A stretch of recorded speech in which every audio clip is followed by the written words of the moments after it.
This is the Kremlin, citadel of Russian communism. Looking at Russia, we might see it as a country to be studied, as we study other nations of the world. Yet we know that Russia today is regarded as a grave threat to our nation, to our freedom, to the peace of the world. Why so? What makes it a threat?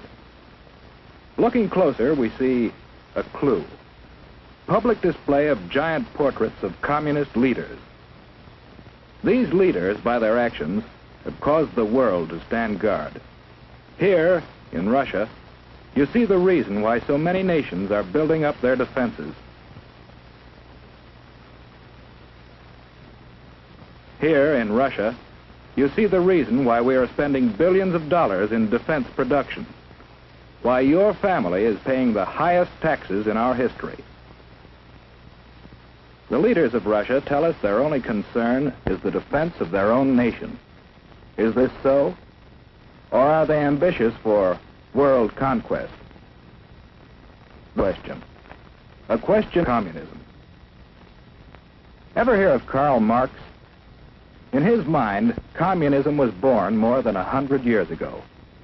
He looked at the world and saw men as divided into two classes, workers and capitalists.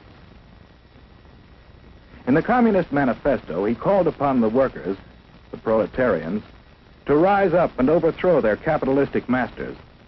He cried, "The proletarians have nothing to lose but their chains.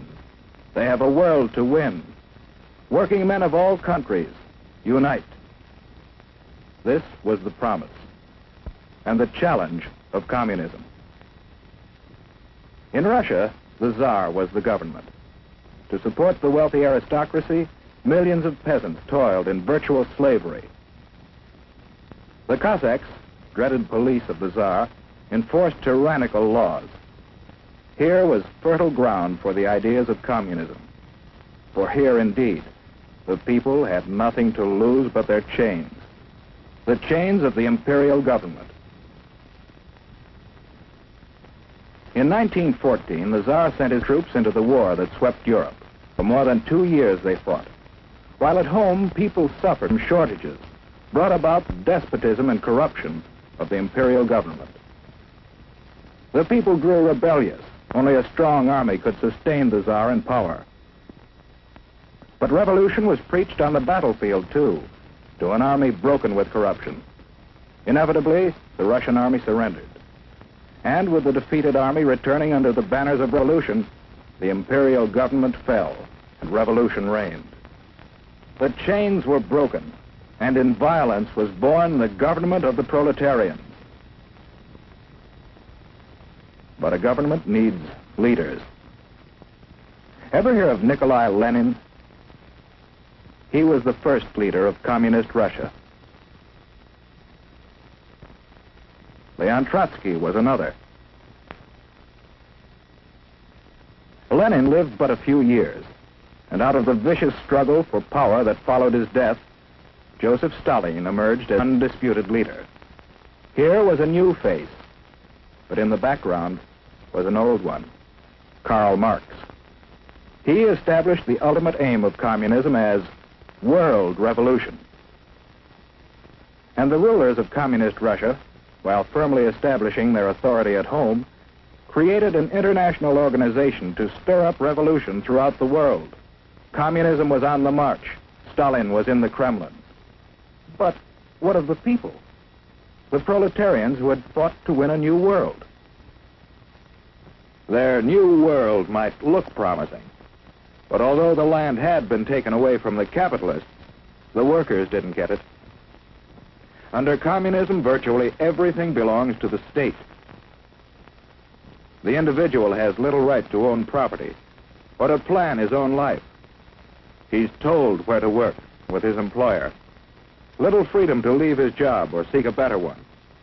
Whereas we believe, and our religions teach, that the individual is all important, communism denies religion and debases the individual to a part of the vast machine that powers the state. Children are taken early and molded to fit the machine. Here is no search for truth, The government writes the textbooks, and the children are taught to accept communism and their fate without question. The Kremlin runs all elections, and the outcome is always the same. If anyone dares to disagree, he's given a speedy trial without benefit of jury. Such traitors may be immediately executed or sent off to prison. The proletarians have nothing to but their chains. They have a world to win. Although the people of Russia gained little, the rulers gained mightily in power. They built up a giant war machine, looking forward to the day when their flag would fly over the entire world. Then came the rise of Nazi Germany, another power bent on world conquest. The two nations joined forces, and Russia, believing itself safe from aggression, launched an invasion of Finland and other neighboring nations. For the first time, the world learned that the communists were no longer waiting for world revolution, but were now resorting to outright military aggression to extend their power. After the Nazis turned on their former allies, we supplied Russia with immense quantities of military equipment to wage war against our common foe. And how did Russia come out of the war? In 1917, at the time of the revolution, Russia was already a land of vast area.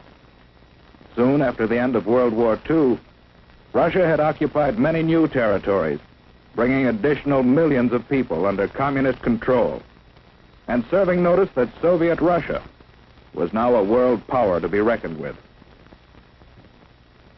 United with Russia in war, we strove to preserve that unity in peace. We helped organize the United Nations, in which the nations of the world have mutually pledged to cooperate in fostering world peace and progress. Andrei Gromyko signed for Russia. But in the first post-war Italian elections, the communists created disorder in an attempt to gain control of the government. Once more, the world was reminded that basic in the idea of communism is the plan of world revolution, and that Russian communism has stepped beyond that plan to achieve world domination through aggression. In Indochina and Malaya, communist aggression has incited rebellion against established government. In France, communist aggression has fomented strikes against essential industries in attempts to discredit the free government. In Iran, the communists have incited rioting and have preached hatred and distrust of the Western nations. In Eastern Germany, they have openly opposed the West. In China, the communists have established their own puppet government. In Korea, communist aggression has come into actual combat with forces of the United Nations. And with the most deadly of all weapons available to the Russians, no peoples in the world can feel secure against this aggression.